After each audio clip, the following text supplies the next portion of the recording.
जय श्री कृष्णा। कैसे हैं आप लोग? उम्मीद करती हूँ अच्छे होंगे। हर सुहागिन महिला अपने सुहाग की रक्षा के लिए ईश्वर से प्रार्थना करती है, कामना करती है। पति की लंबी आयु की दुआ करने के साथ साथ वह उसकी तरक्की के लिए भी कई उपवास भी रखती है। ऐसे में बट सावित्री व्रत का बहुत अधिक महत्व है। तो चलिए जानते हैं आज बट सावित्री व्रत की कथा के बारे में, जो कि हर एक सुहागन महिलाओं को बट सावित्री की पूजा करने के समय अवश्य ही सुननी चाहिए। साल 2024 में 6 जून गुरुवार के दिन बट सावित्री का व्रत पड़ रहा है। बट सावित्री के दिन सुहागिन महिलाएं पूरे दिन व्रत रखती हैं, विधि विधान से पूजा करती हैं। इस दौरान कुछ महिलाएं निर्जला उपवास भी रखती हैं। इस दिन बट के वृक्ष की पूजा का बहुत महत्व माना जाता है। माना जाता है कि इस वृक्ष की पूजा करके ही व्रत को पूरा किया जा सकता है, वरना नहीं। तो इसीलिए धार्मिक मान्यताओं के अनुसार इसमें ब्रह्मा, विष्णु और महेश तीनों देवों का वास होता है। इसीलिए व्रत रखने वाली महिलाओं को तीनों देवताओं का आशीर्वाद भी प्राप्त होता है। यह उपवास ज्येष्ठ माह के कृष्ण पक्ष की अमावस्या तिथि को रखा जाता है।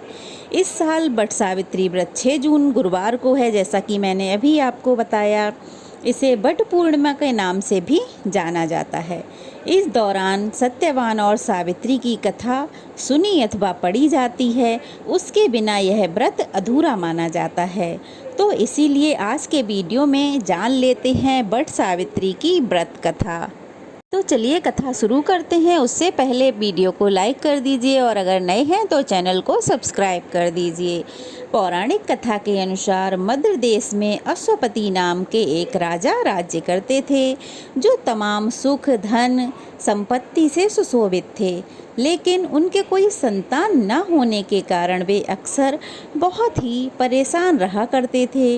एक बार राजा अश्वपति ने पूजा मंत्र जाप से देवी सावित्री को प्रसन्न किया। राजा ने देवी को संतान प्राप्ति का वर दिया। कुछ समय बाद राजा के घर में एक सुंदर सी कन्या का जन्म हुआ। राजा ने उसका नाम सावित्री रखा। वह अत्यंत सुंदर और साहसी थी। जब सावित्री धीरे धीरे बड़ी होने लगी, विवाह के योग्य हो गई, तो राजा को उसके विवाह की चिंता सताने लगी। जब राजा को योग्य वर न मिलने की वजह से उन्होंने सावित्री से स्वयं वर तलाशने को कहा। सावित्री तपोवन में भटकने लगीं।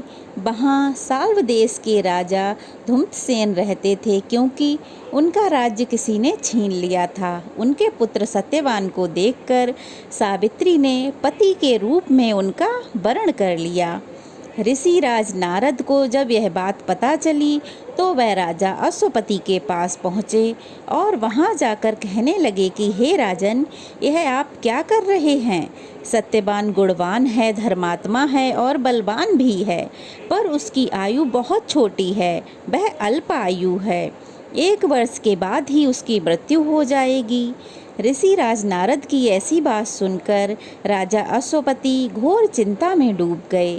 सावित्री ने उनसे कारण पूछा, तो राजा ने कहा, पुत्री, तुमने जिस राजकुमार को अपने वर के रूप में चुना है, वह अल्पायु है। तुम्हें किसी और को अपना जीवन साथी बनाना चाहिए। इस पर सावित्री ने कहा कि पिताजी, आर्य कन्याएं अपने पति को एक बार ही वरण करती हैं। राजा एक बार ही आज्ञा देता है और पंडित एक बार ही प्रतिज्ञा करते हैं और कन्यादान भी एक बार ही किया जाता है। सावित्री हट करने लगी और बोली, मैं सत्यवान से ही विवाह करूंगी। राजा अश्वपति ने सावित्री का विवाह सत्यवान से करा दिया। सावित्री अपने ससुराल पहुंचते ही सास ससुर की सेवा करने लगी। समय बीतता चला गया। नारद मुनि ने सावित्री को पहले ही सत्यवान की मृत्यु के दिन के बारे में बता दिया था। वह दिन जैसे जैसे करीब आने लगा, सावित्री बहुत अधीर होने लगीं। उन्होंने 2-3 दिन पहले से ही उपवास शुरू कर दिया। नारद मुनि द्वारा बात कहे जाने से निश्चित तिथि पर पितरों का पूजन भी शुरू कर दिया। हर दिन की तरह उस दिन भी सत्यवान लकड़ी काटने के लिए जंगल को गए। साथ में सावित्री भी गईं। जंगल में पहुंचकर सत्यवान लकड़ी काटने के लिए जैसे ही एक पेड़ पर चढ़ गए, तभी उनके सिर में बहुत तेज दर्द होने लगा। वे दर्द से व्याकुल हो गए। सत्यवान पेड़ से नीचे उतर आए। सावित्री अपना भविष्य समझ गई थीं।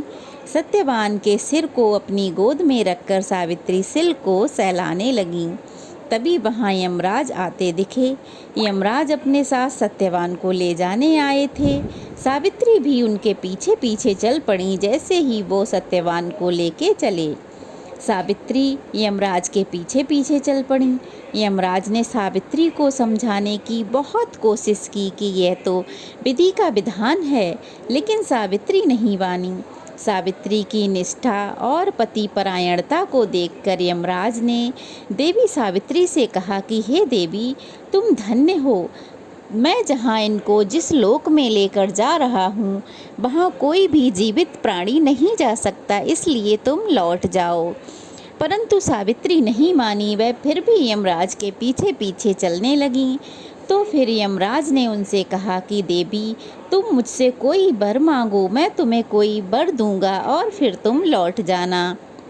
सावित्री ने कहा कि मेरे सास ससुर वनवासी हैं और अंधे हैं, उन्हें आप दिव्य ज्योति प्रदान करें। यमराज ने कहा ऐसा ही होगा, जाओ अब लौट जाओ।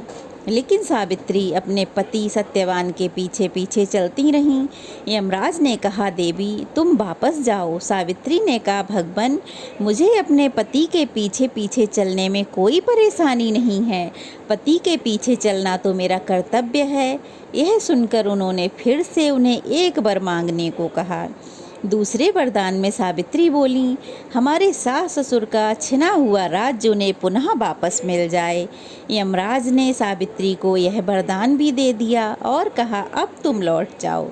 लेकिन सावित्री नहीं मानी और फिर भी उनके पीछे पीछे चलती रहीं। यमराज ने कहा सावित्री, तुम तीसरा वर मांगो, मैं तुम्हें तीसरा वरदान देता हूँ।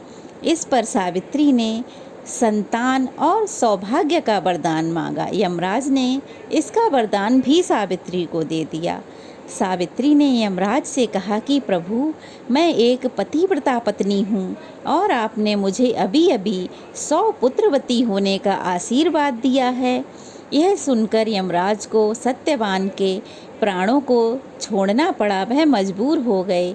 यमराज सत्यवान के प्राणों को छोड़कर वहाँ से अंतर्ध्यान हो गए और अब सावित्री उसी बट वृक्ष के पास आ गईं जहाँ उनके पति का मृत शरीर पड़ा था। परंतु सावित्री जैसे ही वहाँ पहुँची तो उन्होंने क्या देखा है कि मृत शरीर की जगह वहाँ सत्यवान जीवित हो गए हैं और खुशी खुशी वहाँ बैठे हुए हैं। यह देख सावित्री बहुत खुश हुईं और तभी से यह बट वृक्ष का पूजन किया जाता है, क्योंकि बट वृक्ष की आयु बहुत लंबी होती है। तब से ही यह बट सावित्री का व्रत रखा जाता है। सभी सुहागिन महिलाएं 16 श्रृंगार करके सुबह सुबह अपनी पति की लंबी आयु और सुख समृद्धि के लिए बट सावित्री का व्रत रखती हैं, पूजा करती हैं। निराहार व्रत रखा जाता है। किसी किसी के यहाँ पूरे दिन का व्रत रखा जाता है, किसी किसी के यहाँ पूजा करके व्रत का पारण कर लिया जाता है। अब तो सावित्री सत्यवान दो सब खुशी खुशी अपने राज्य को चल पड़े। माता पिता को दिव्य ज्योति प्राप्त हो गई। इस प्रकार सावित्री सत्यवान चिरकाल तक अपने राज्य का सुख भोगते रहे।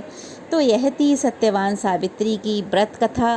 कैसी लगी कमेंट बॉक्स में अवश्य ही बताइएगा और इस कथा को ज़्यादा से ज़्यादा लोगों तक शेयर कीजिए ताकि वट सावित्री वाले दिन सब इस कथा को पढ़ सकें अथवा सुन सकें। कथा अच्छी लगी हो तो एक कमेंट कीजिएगा और नए हैं तो प्लीज़ चैनल को सब्सक्राइब कर लीजिएगा। तो चलिए फिर मिलते हैं। वट सावित्री व्रत की आप सबको बहुत बहुत शुभकामनाएं। बट सावित्री व्रत कब है, पूजा विधि क्या है, इसका वीडियो मेरे चैनल पे अपलोडेड है। आपको अगर कोई कन्फ्यूज़न हो तो आप जाकर वहाँ देख सकते हैं। वैसे तो बट सावित्री व्रत 6 जून गुरुवार को है।